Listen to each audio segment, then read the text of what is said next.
This is video podcast 28 from LearningRadiology.com, Aspirated and Ingested Foreign Bodies. Hello, I'm William Herring from Albert Einstein Medical Center in Philadelphia. Today we're going to talk about ingested foreign bodies, chicken and fish bones, the ingestion of caustic materials, meat, coins, button batteries, and magnets.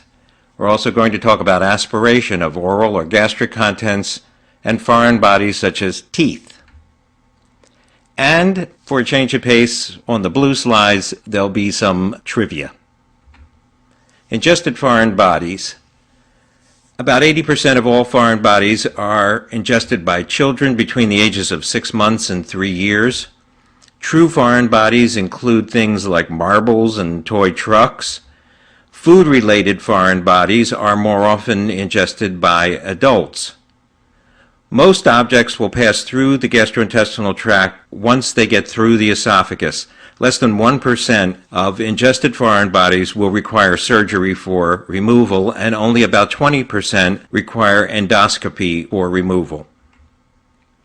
The points at which foreign bodies become impacted in the esophagus most often will be just below the cricopharyngeus muscle in about 70% of cases, at the level of the aortic arch in about 20% of cases, and then just above the esophagogastric junction in another 10% of cases.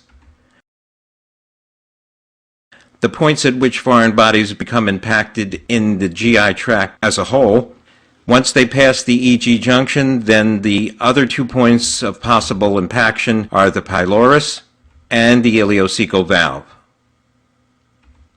Chicken and fish bones. Chicken bones are more opaque than fish bones because fish bones contain less calcium and may be non-opaque. The first procedure which is ordered is a plain film, a lateral neck soft tissue technique to look for a radio-opaque bone. Then, if there's a very high index of suspicion, either a contrast swallow using water-soluble contrast or barium, or if there's an extremely high index of suspicion, given the X-ray dose that's involved, CT scan of the neck.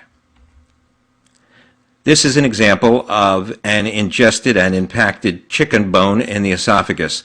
The red arrow is pointing to a linear radiodensity, which represents the chicken bone. Remember that the esophagus lies posterior to the trachea, here with a capital T on it, below the level of the epiglottis. Don't confuse the calcified or calcifying laryngeal cartilages, which lie in the course of the trachea, with a foreign body in the esophagus. Ingestion of caustic materials usually means ingestion of lye. It is the most common agent that causes damage to the GI tract. It contains liquid sodium hydroxide, and it's usually found in drain cleaners. These are very alkaline. These are extremely potent as well. About a cc of lye, even in the cap of a container that had lye in it, can produce a full thickness necrosis of the esophagus in less than 30 minutes. These tend to produce long, smooth strictures. About 20% also have narrowing of the antrum. Since the lye is extremely alkaline, it does tend to be neutralized by the gastric acid, but some damage can occur in the stomach. And there is a significantly increased risk of carcinoma of the esophagus 20 to 30 years after the lye ingestion. This is what a stricture of the esophagus from lye ingestion looks like. It is a long, smooth stricture, shown here by the red arrows. Food-related foreign bodies can include hot dogs, inadequately chewed meat, fruit pits, and the like. In adults, it's important to rule out the presence of an underlying pathology which might produce narrowing of the esophagus, such as a carcinoma or a benign stricture, whenever a food-related foreign body becomes impacted in the esophagus. This is an example of a hot dog, which is impacted in the upper esophagus. The red arrow is pointing to the abrupt cutoff in the barium column, and the yellow arrows show the acute angles which are formed around the intraluminal hot dog.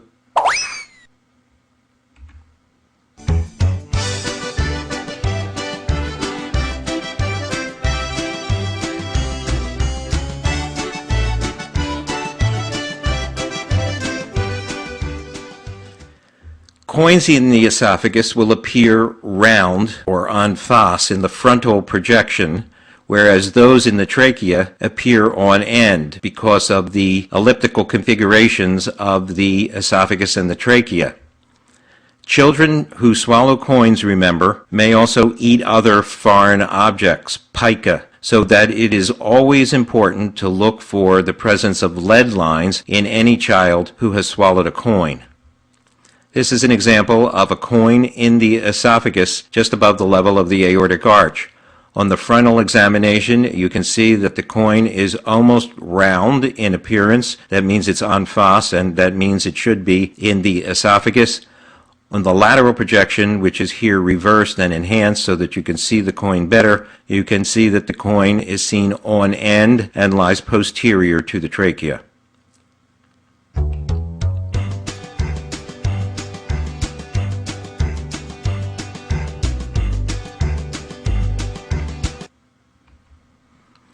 Button batteries pose a potential hazard, unlike ingestion of a coin.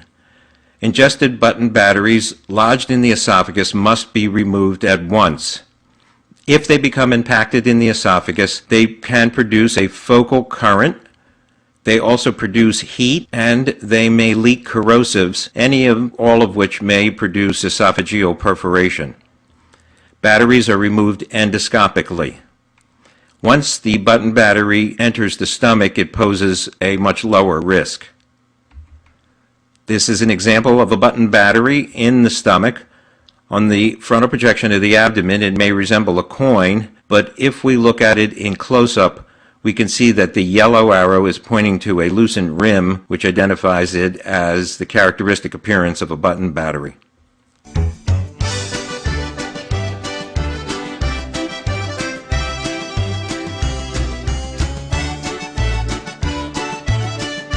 Ingested magnets also pose a particular risk, especially when there is an ingestion of multiple small magnets or one magnet and another ferromagnetic piece of metal. Adjacent magnets can adhere to each other and produce bowel necrosis, especially once they get into the small bowel. They can lead to obstruction, including volvulus, perforation or fistula formation, peritonitis, and even death. Plain films are used to establish the number of magnets ingested. If the magnets are in the esophagus, then they are usually removed endoscopically. Once the magnets have passed through the esophagus and are in the small bowel, they are frequently removed surgically before they can produce any of the complications. Aspiration. There are several different types of aspiration.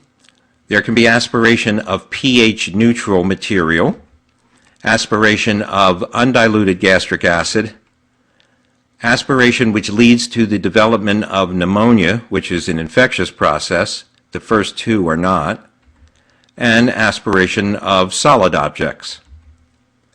Mendelssohn syndrome is aspiration of a massive amount of gastric contents. It leads to acute respiratory distress, frequently in less than an hour.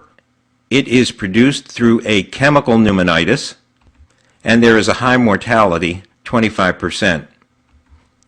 This is an example of Mendelssohn syndrome, aspiration of a massive amount of gastric contents. You'll notice that there is diffuse airway disease in both lungs. It has the appearance of non-cardiogenic pulmonary edema. Aspiration of smaller volumes occurs most commonly in the dependent lobe of the lungs. If the patient is supine, which is the most common position for aspiration, then it usually involves the superior segments of the lower lobes or the posterior segment of the upper lobes. If the person is upright, then it usually involves the lower lobes, and because of the orientation and size of the right main bronchus, the right side more often than the left. If the person is prone, as happens with alcoholics, then the aspiration may occur into the right upper lobe. This is an example of aspiration into both lower lobes. The red arrows are pointing to bilateral lower lobe fluffy airspace disease. This is an example of how the aspiration of bland gastric contents or water undergoes rapid clearing within a matter of a day or two.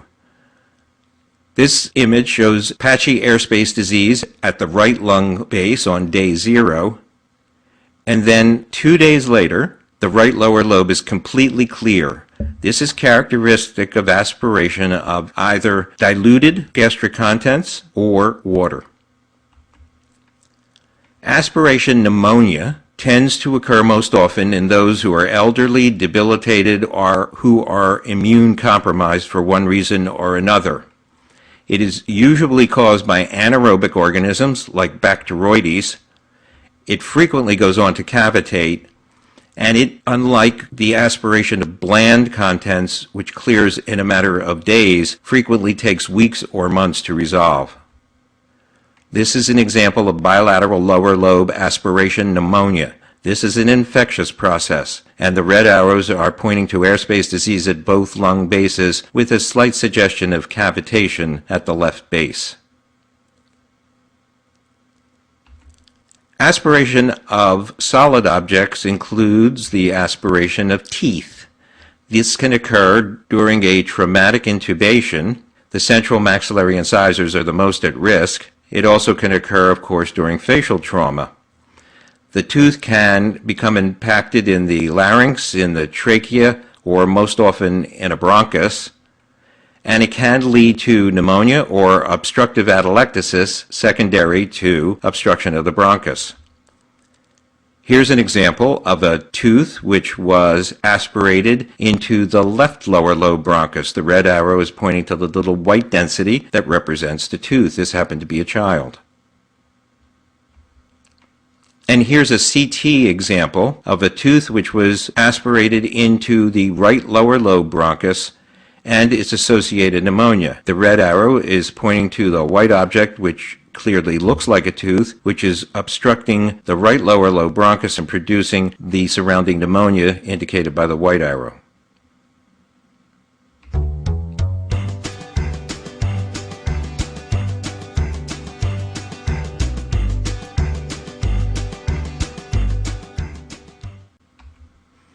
So here's your mini quiz. Since the topic of this podcast is aspirated or ingested foreign bodies, obviously this represents a foreign body. Pause your computer or MP3 player. What kind of foreign body did this 92-year-old male aspirate? Now, this is a partial denture or a bridge in the left main bronchus. Here's a lateral view of the same individual, and this is an example of a different partial denture, not the one that was actually aspirated, and it took considerable skill to remove this bronchoscopically with those sharp little prongs sticking out.